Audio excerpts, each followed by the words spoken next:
नमस्कार दोस्तों, स्वागत है आप सभी का सनातन सूर्यलोक में। दोस्तों, अगर आप भी अपनी लाइफ में कुछ नया सीखने की चाह रखते हैं तो इस चैनल को अभी सब्सक्राइब कर लें। 21 जनवरी साल 2024 की दूसरी बड़ी एकादशी पौष पुत्रदा एकादशी। इस दिन यानी 21 जनवरी पौष पुत्रदा एकादशी के दिन चुपचाप गाय माता को खिला दें। ये एक छोटी सी चीज रोडपति भी होंगे, करोड़पति मिलेगी, सभी कष्टों से मुक्ति, पूरे साल भरे रहेंगे अन्न धन के भंडार। भगवान श्री हरि विष्णु जी और माता लक्ष्मी जी आशीर्वाद से आपकी 7 पुष्टि तक करेंगे। आपके रुपयों पैसों पर राज, दोस्तों 7 पीढ़ियों तक बैंक बैलेंस बढ़ता चला जाएगा। सभी दुख दर्द और संकट कष्ट दूर हो जाएंगे और समस्त सुख आपके पास आ जाएंगे। सभी सुख आपके कदम चूमेगी यदि आप मात्र यह एक छोटी सी चीज 21 जनवरी यानी कि पौष पुत्रदा एकादशी के दिन चुपचाप गाय माता को खिला देते हैं। यकीन मानिए, जीवन से तत्काल गरीबी खत्म हो जाए, गरीबी दरिद्रता का नामो निशान खत्म हो जाएगा और आपके जीवन में आपको अपार धन सुख संपत्ति की प्राप्ति होगी। 7 पीढ़ियों तक किसी भी तरह की कोई कमी आपको नहीं रहेगी। आपके जीवन से सभी दुखों का अंत हो जाएगा, क्योंकि बहुत ही दुर्लभ संयोग में है। इस बार जो साल की दूसरी एकादशी है, पौष पुत्रदा एकादशी, यकीन मानिए गाय माता से जुड़े जो भी आप उपाय करेंगे आपको 100% लाभ मिलेगा। उन उपायों से लाभ मिलेगा, भगवान विष्णु जी माता लक्ष्मी की कृपा हासिल होगी और 33 करोड़ देवताओं को धारण करने वाली गाय माता की कृपा आपके जीवन में सदैव बनी रहेगी। किसी तरह की कोई कमी नहीं रहेगी आपके जीवन में। दोस्तों, यदि आप चाहते हैं कि आपके जीवन में किसी तरह की कोई कमी ना हो, सभी दुख दर्द संकट कष्ट दूर हो जाए और गरीबी आपके जीवन से सदैव के लिए दूर हो जाए और आपको अपार धन सुख संपत्ति की प्राप्ति हो, जीवन में सदैव आनंद ही आनंद हो, तो दोस्तों आज की इस वीडियो को समय निकालकर पूरा देख लेना। यदि आज की वीडियो आपने पूरी देख ली तो आपके जीवन के सभी तरह के दुखों का अंत हो जाएगा। बहुत ही महत्वपूर्ण वीडियो है, लाभकारी वीडियो है। वीडियो को पूरा देखिए यदि भगवान विष्णु जी माता लक्ष्मी की कृपा हासिल करना चाहते हैं। जी हाँ दोस्तों, वीडियो को आगे शुरू करें। सबसे पहले भगवान विष्णु जी और माता लक्ष्मी के सच्चे भक्त इस वीडियो को लाइक जरूर कर दें और कमेंट बॉक्स में जय माता लक्ष्मी और जय श्री हरि विष्णु जरूर लिखें, जिससे आपकी समस्त मनोकामनाएं भगवान विष्णु जी माता लक्ष्मी पूर्ण करें। दोस्तों, आपको बता दें, जनवरी के महीने में पड़ने वाली दूसरी एकादशी को पौष पुत्र एकादशी कहते हैं। पौष पुत्र एकादशी पौष मास के शुक्ल पक्ष की एकादशी तिथि को मनाई जाती है। पंचांग के अनुसार इस बार यह एकादशी का पवित्र पावन पर्व 21 जनवरी रविवार को पड़ रही है। रविवार के दिन पूरे विधि विधान से भगवान विष्णु जी की उपासना की जाएगी। श्री हरि को करने के लिए यह दिन बहुत ही खास और महत्वपूर्ण है। तो हमारे प्राचीन धर्म ग्रंथों में गाय को एक अत्यंत महत्वपूर्ण और पवित्र पशु समझा जाता है। शास्त्रों में गाय को माता कहा गया है और समस्त देवी देवता इनका पूजन करते हैं। गौ माता के शरीर में 33 कोटि देवी देवताओं का निवास होता है। गाय एक अत्यंत पवित्र, निर्मल, शांत, निष्पाप है। रघुवेद में इसे संसार का पालन पोषण करने वाली कामधेनु माता कहा गया है। इसके दर्शन से मनुष्य के हजारों पाप नष्ट हो जाते हैं। इसीलिए कभी इस निष्पाप गौ माता पर अत्याचार नहीं करना चाहिए, गाय को कभी मारना नहीं चाहिए और कभी उन्हें कष्ट नहीं देना चाहिए। गाय को मारना शास्त्रों में सबसे बड़ा पाप समझा गया है। दोस्तों, भगवान श्री कृष्ण को गायों से विशेष लगाव था। उन्हें गौ माता बहुत अधिक प्रिय थी। श्री कृष्ण के गायों की सेवा करना ही सर्वश्रेष्ठ धर्म है।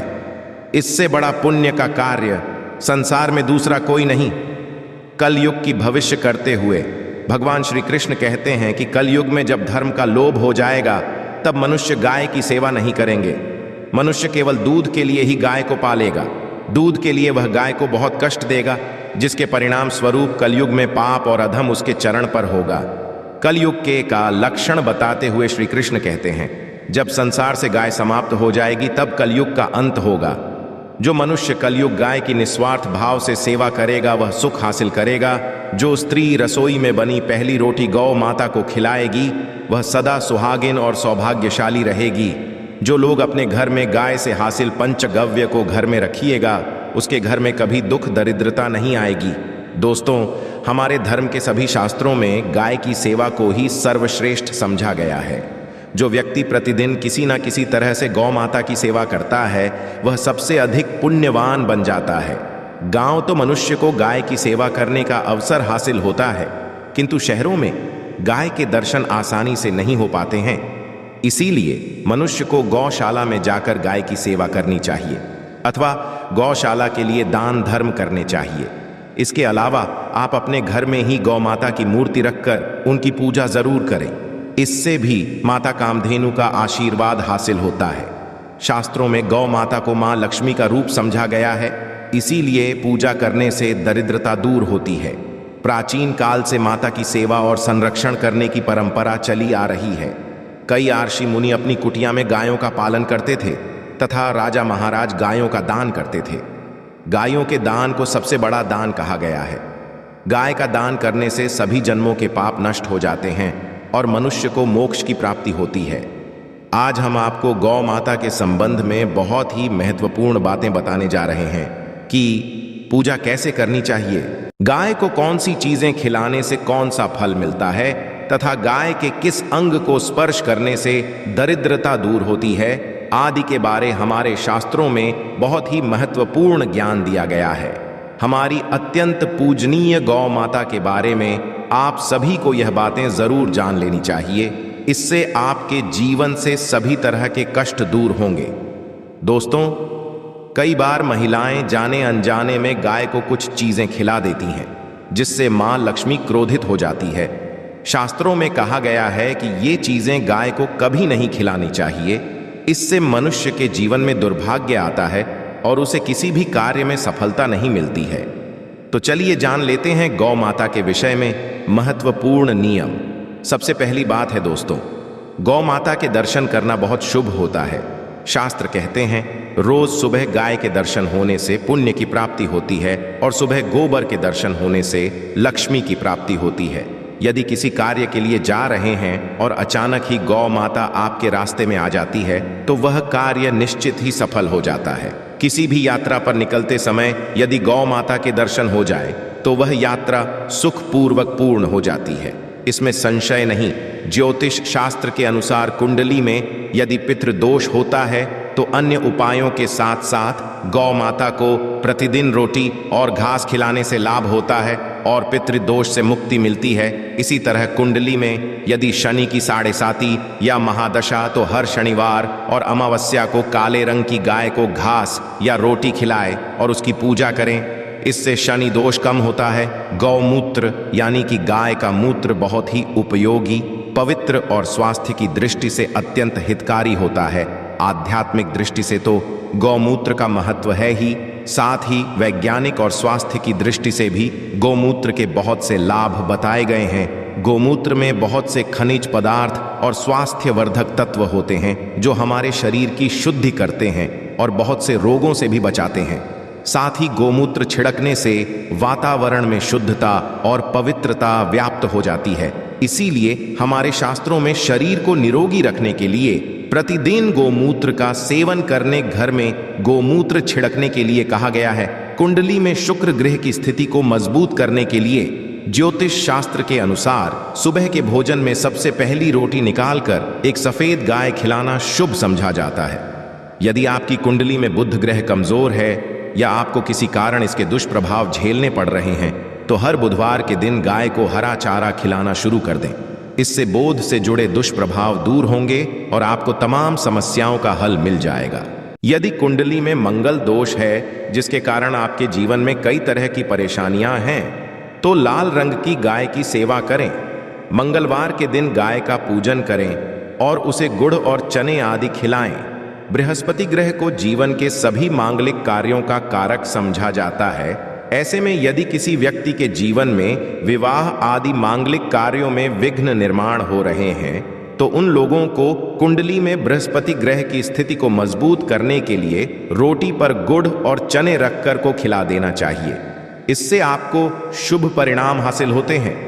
यदि घर में अशांति दी है, लड़ाई झगड़े होते रहते हैं तो घर में सुख शांति बनाए रखने के लिए घर के अंदर के गोबर से बने उपले को जलाना चाहिए और उसका धुआं संपूर्ण घर में फैलाना चाहिए।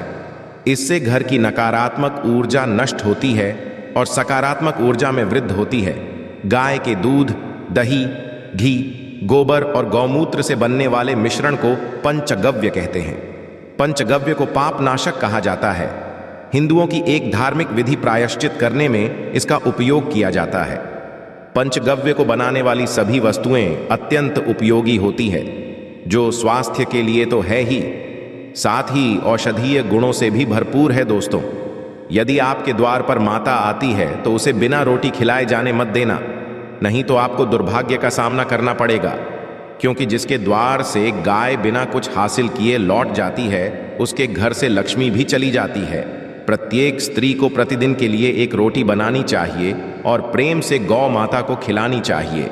इससे गौ माता का आशीर्वाद हासिल होता है और मन की इच्छाएं होती हैं। कुछ लोग गौ माता को बासी भोजन अथवा जूठन खिला देते हैं। इस शास्त्र में पाप समझा गया है। आप किसी अन्य पशु को खिला सकते हैं, किंतु गाय को कभी जूठन नहीं खिलाना चाहिए। भूख लगने के कारण गौ माता उस अन्न को ग्रहण कर लेती है, किंतु इसका पाप उस व्यक्ति को लगता है जो गौ माता को ऐसा बासी भोजन खिलाता है। गाय एक शाकाहारी और पवित्र पशु है, इसीलिए गाय के में कभी मांस, अंडे आदि चीजें नहीं डालनी चाहिए। ऐसा करने से पाप लगता है। यदि आपकी कुंडली में चंद्र दोष है और जिसके कारण लगातार परेशानी उठानी पड़ रही है, तो आप यह एक उपाय जरूर करें। आप रोटी पर सफेद मक्खन, नमक और घी लगाकर गौ माता को खिला दें। यदि शनि दोष है तो आटे में थोड़े काले तिल मिलाकर रोटी बनाकर गौ माता को खिला दें। इससे शनि दोष समाप्त होता है। मंगल दोष को दूर करने के लिए रोटी पर हल्दी लगाकर गाय को खिलाना चाहिए। घर में धन की समस्या है तो गुरुवार के दिन गाय को केले का फल खिलाना चाहिए। इससे दरिद्रता दूर होती है। दोस्तों, गौ माता की पीठ पर एक उभरा हुआ कूबड़ होता है। उस कूबड़ में सूर्य केतु नारी होती है। जब भी आपके द्वार पर गौ माता पधारे, आप इस कूबड़ को एक बार जरूर स्पर्श करें। इससे आपके जीवन से सभी दुखों का अंत होगा और धन संपत्ति की प्राप्ति होगी।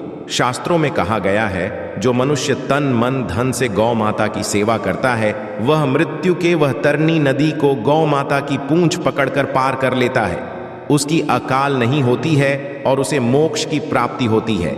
जिस व्यक्ति के भाग्य की रेखा सोई हुई है, यदि वह व्यक्ति अपनी हथेली पर रखकर गौ माता की जीभ से चटाता जाता है, तो उसकी सोई हुई भाग्य रेखा खुल जाती है और उसका दुर्भाग्य सौभाग्य में परिवर्तित हो जाता है। उस कूबड़ में सूर्य केतु नारी होती है। जब भी आपके द्वार पर गौ माता पधारे, आप इस कूबड़ को एक बार जरूर स्पर्श करें। इससे आपके जीवन से सभी दुखों का अंत होगा और धन संपत्ति की प्राप्ति होगी। शास्त्रों में कहा गया है, जो मनुष्य तन मन धन से गौ माता की सेवा करता है, वह मृत्यु के वह तरनी नदी को गौ माता की पूंछ पकड़कर पार कर लेता है। उसकी अकाल नहीं होती है और उसे मोक्ष की प्राप्ति होती है। जिस व्यक्ति के भाग्य की रेखा सोई हुई है, यदि वह व्यक्ति अपनी हथेली पर रखकर गौ माता की जीभ से चटाता जाता है, तो उसकी सोई हुई भाग्य रेखा खुल जाती है और उसका दुर्भाग्य सौभाग्य में परिवर्तित हो जाता है।